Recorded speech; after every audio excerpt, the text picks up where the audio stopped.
nuyu ci seen émission spéciale bi nga xamante ni moom la ñu jaglee suñu papa ki nga xamante ni mooy Papa Thione di ko rendre hommage 1 an après sa mort tey di bésu anniversaire bi ñu dalal ki nga xamante ni kenn la ci doomam alors dañ koy bàyyi déjà mu nuyoo. maa ngi leen di fay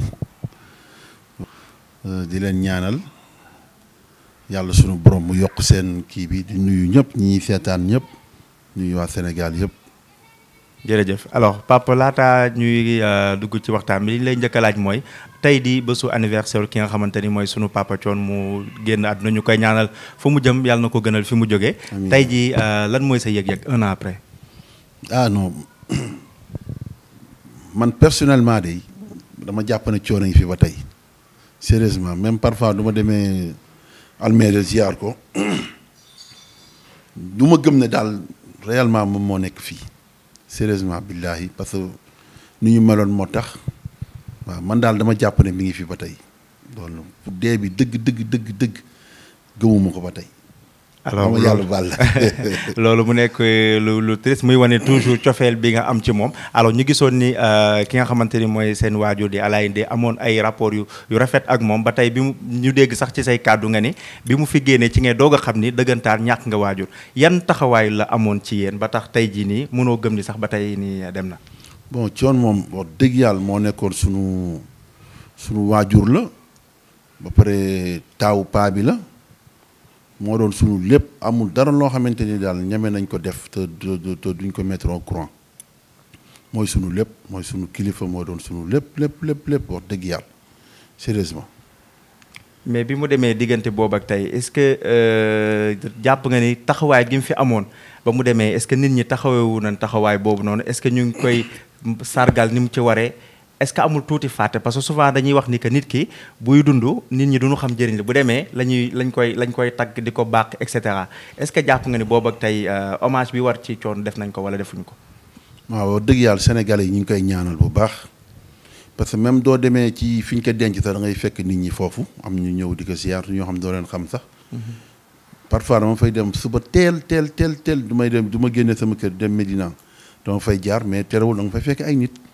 xam nga loolu sant yàlla la. parce que moom dëddoom si la ko nit ñi gën a jàpp que sax ba mu fi nekkee. Sénégal wax dëgg yàlla ñu ngi koy ñaanal yàlla sunu borom te ñu ngi dem ci ko siyaar tamit loolu moom gis naa ko wax dëgg yàlla. kon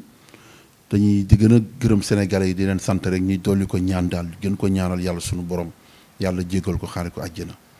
ak néew jullit yi fa nekk yëpp. amiin ci barke Seydouna Muhammad. mais manquement bi mu am ci yow ban façon manquement loolu bëggoon nañ nga taxaw ci bu baax a baax. non nag vide bu garaaw la. vide la de vide bu rëy bu garaaw parce que koo xamante ni nii lu ne lañ séqoon lu ne affaire xaalis lu ne doo defee loolu def dalay moom du neexal kenn doo defee loolu def day dal sa kaw dala koy wax li nga def c'est pas normal nanga mën a utu lu neex kenn daal. moom dalay wax te yàlla tax. waaw am na fii bu rëy parfois damay toog parce que xam nga sama papa dundul sama yaay dundul. moom laa amoon comme support. bon léegi en ce moment nii nag bon am na vide bu rëy sax parce que parfois ma am ay nekk ay affaires yoo xamante ni du fi nekkoon da koy gérer bu gaaw mais parfois damay yàggul rek man na benn affaire ma doon toppatoo mu xaw a dëgër ki ma seqaloon business yi may naan ko non. fi Thione nekkoon de problème yi yëpp du ma ko am du ma sonn dama koy woo rek mu géréel ma ko wallahi yàggul amul sax 15 jours loolu. moo tax sant yàlla rek. alors tey di bésu anniversaire am yan kàddu ngay dénk ñi ñuy seetaan yan mooy say ñaan li nga koy jëmal ak sa kóllëre bi nga xamante ni moom nga sekkoon ak moom lan nga koy wax. waaw xam nga ñun benn mbir rek lañ ko deseel mooy ñaanal ko yàlla. loolu kese lañ ko deseel amul leneen. loo wax tamit du jariñ dara li ñu mën daal mooy dem Almeria ziyaar ko ñaanal ko yàlla sunu borom yàlla jéggal ko xaare ko àjjana ak néew jullit ñi fa tëdd ñëpp man loolu rek laa am defal ko ay sarax. parce que loolu tamit lu am solo la defal ko ay sarax dama koy gént parfois mais du ma ko géntee am naa kilifa gu mag gu nekk Njaasaan dama koy woo. ne ko gént naa lii at lii si Thione daf may wax taay loolu sant yàlla la wallahi azim daf may wax loolu sant yàlla la loolu lu baax la lu ko defee damay am xel mu dal damay kontaan daal. waaw gént naa ko plusieurs fois mais damay woo paa bi expliqué ko léegi moom daf may dal sama xel ne ma loolu lu baax la gént bu baax la mais sant yàlla rek ñaanal ko rek laa dese ñaanal ko rek chaque jour maa ngi koy ñaanal nag du ma defee samay ñaan def ko aadi rasulillah ñaanal samay ñaari waajur moom teg ko si moom at sama mbokk yëpp waaw. alors mu ngi noonu gis ngeen sunu papa Tally ni muy waxee ngeen xam ni xol lay waxee xol bi fees na wax dëgg yàlla papa Thione dafa mel ni ñëpp la boole woon njaboote ndax képp ku ne ku waxee rek da ngay foog ni yow la gën a bëgg donc ñu ngi koy ñaanal bu baax a baax fi mu jëm gënal ko fi mu jógee te ay saraxam yàgg ci ay loxo mbokkam. alors deuxième partie bi ñuy dugg papa tey papa Thione néew fi waaye bàyyi na fi doom bi nga xamante ni mooy Wally Ballago Seck tey fan yi rumeur yi bëri ci moom ñu naan dafa takk suuf loolu est-ce que yëg ngeen ko. non loolu wax dëgg yàlla si site yi laa ko yëgee yëgu ma ko de te xam naa ne Wally moom gëwuma ne tal na loolu waaw gëwuma ko de. mais tey nan ngeen di jàngatee rumeur yi ni mu bëree ci moom est-ce que di ngeen koy woo di ko dalal wala des fois mu woo leen laaj leen ay conseils parce que coow li tamit bëri na ci moom trop te ci xale est-ce que c'est évident. waaw coow li bëri na mais xam nga dama koy gëj a gis nag coow li yëpp loolu la man presque du may dem këram lu bari. du ma dem këram sax parce que très rarement te pour nga gis ko tamit parfois problème la moo tax man du may faral di dem mais day na muñ rek na muñ xoolaat boppam bu baax xool fi muy teg tànkam loolu moo am solo waaw man daal doon sama sago dana gën a discret man daal du ma amoon lu ma koy dénk loolu laa koy wax discrétion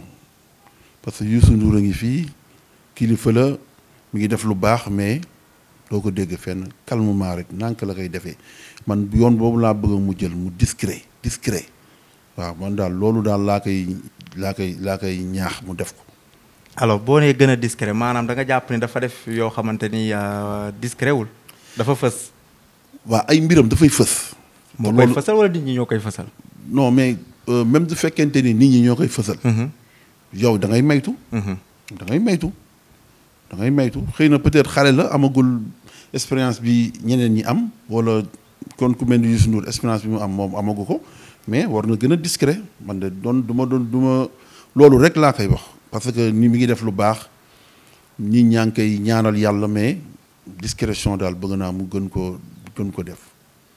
waaw loolu daal man laa koy ñaax daal mu def ko. mais yéen taxawaay ngeen ci war a xam nga yaa ngi naan sànq gis ko parfois c'est problématique. dafa mel ni kon ñi ko jege ñoo leen di empêcher ngeen gis ko wala moom ci boppam moo naqaree gis. non moom amul problème moom fu ma gis day déplacé wu ñëw ne ma papa Tally taxaw ñu waxtaan. affaire yooyu coow li mooy xam nga tamit Wally maanaam du doon génn tey lu mu bon da nga gis mbooloo mu bari. topp ko mbooloo mi du ñi nga xamante ni ñoo nekk ci mbedd bi ñoo koy topp de. ñooñu dañ koy topp mais ñi muy àndal dafa bari maanaam day ànd ak mbooloo mu bari genre yooyu te man am na yoo xamante ni daal xajuma ci moo tax man chaque jour damay nekk toog sama coin gérer samay business jàpp sama njàmbur man daal loolu laay def. mais booba tey yaa ngi dem ci kër gi seeti sunu mama Diaga ñu ngi koy nuyuwaale au passage ak yeneen njaboot yaa ngi fay dem. dama leen waxee kii ne ba Thione gaañoo ba tey mënu ma ko xool mënu ma fa dem téléphone daan naa ko woo parfois. mais dem fa nii kii waguma daal. pour dem fa dëgërugoo. waaw damay bàyyi ba si kanam loolu du ma ko xoolee rek mën na xam rek moom xamoon na sama diggante ak Thione moo tax. boobu ba tey daal gisuma ko à part si jour si dëj bi noonu gisuma ko ba tey. loolu wax dëgg yàlla nekk na loo xamante ni lu tiis la ndax xam naa ni xol bi moo ko mayeegul ba tey alors ba tey dañuy des ci ki nga xamante ni mooy Faramareen bi ndax wax dëgg yàlla actuellement moo porté flambeau bi moo nekk ca kaw tey bu fi Thione newul ñun ci moom la ñu mën a référé wu. alors yow tey nga gis ni fan yi tamit mu amaatoon beneen coow mu demoon stade ba ñu ne tëggul ñu ciy jiñ baaraamu tuuma ñi nga xamante ni mooy ñoom Youssou Ndour et cetera léegi yow loolu tamit. noo ko gisee. waaw loolu man de sama gis-gis mooy war na maytu daal man sama wax sànq bi rek laay waxaat da ngay maytu parce que tamit man d'après ñu may calculer ak ñu may gisee donte Thione ak Youssou Ndour amuñu woon neexoo boobu mais ba Thione gaañoo Youssou Ndour xam nga ñëpp xam nañ ne dafa jege ñëw nag pour jege famille bi. waaw parce que lu xew day ñëw. lu xew ci kër gi day ñëw da leen di nemmee ko bu baax loolu muy geste bu mu doon def ñëpp rafetlu ko waaw li xaw ci stade ba tamit du ma taxaw mukk ne Youssou Ndour la man personnellement du ma ko wax parce que moom fekkewul fi yorul table yorul du moom mooy def son yi du moom mooy duñ ne complot la mën naa ko gëm mën naa gëm ne complot la mais pas Youssou Ndour du ma gëm ne Youssou Ndour mi ngi si complot bi maanaam am na ñeneen ñu nekk ci ginnaaw lu wuteeg Youssou Ndour en personne mais si ñi ko jege peut-être si pas ñi jege Youssou mais xam nga am yeneen label yi fi nekk xam nga jour boobu doo gisee Pape Diouf ñëw na joué nga summi yére bi di gibler Sidi Diop ñoom ñëpp nekkoon en forme mel nii dañ leen dee waa Subatel waaw mel nii dañ leen wax ne leen mettez-vous à l'aise li ngeen di ragal du yéeg fii tey waaw man sama noonu laa gisee daal noonu nga jàngatee waaw kon yow da ngay jiiñ ni waa Subatel ñoo tax waa joué wul waxuma waa Subatel de waxuma waa Subatel de mais dama ne du ñu ne complot la du ma ko weddi mais du ñu ne Youssou Ndour la boobu di nga ko weddi d'accord dama koy weddi parce que xam nga tax ma koy weddi ba Thione gaañoo taxawaay bi mu am ci famille bi taxawaay bi mu am ci Wally taxawaay bi mu am ci Kiné Diouf ci kër gi foofu loolu moo tax duñ ne Youssou directement dama koy weddi man personnellement mais duñ ne complot lañ ko def ba joué wul dama naan dëgg la mais loolu da siy sant yàlla xam nga dama siy sant yàlla mais après Macky Sall recevoir na ko fu muy dem di ànd ak moom waaw def naa loolu moo dàqoon sax stade bi sama xalaat moom waaw mais kon lan moo tax saa yu coow amee ci Wally rek souvent dañuy joxoñ baaraamu tuma famille Ndour waaw xam nga loolu dafa yàgg xam nga nit ñi booy léegi nii dañuy judd di wax mais problème mu ay Thione ay Youssou Ndour loolu man mi sax moo mag parce que Mapenda moo takkoon benn rakk Youssou Ndour bu ñuy wax Seynabou moo Youssou Ndour ñoo bokk ndey ak baay Mapenda moo ko takkoon waaw loolu daa yàgg de seen détails yi nii yàgg na de du tay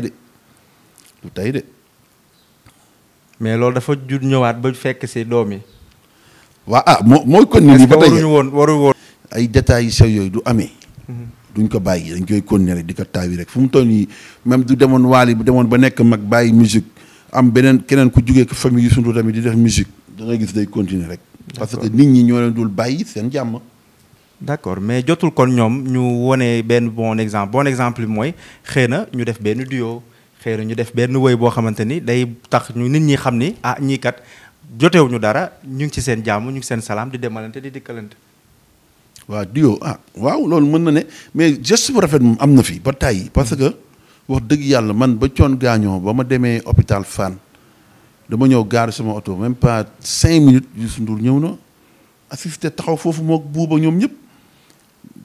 almeeri même chose nit ñi ñibbi nañu laa la wax dugg nañ seen oto ba ñibbi moom mu resté foofu si fi ñu denc Thione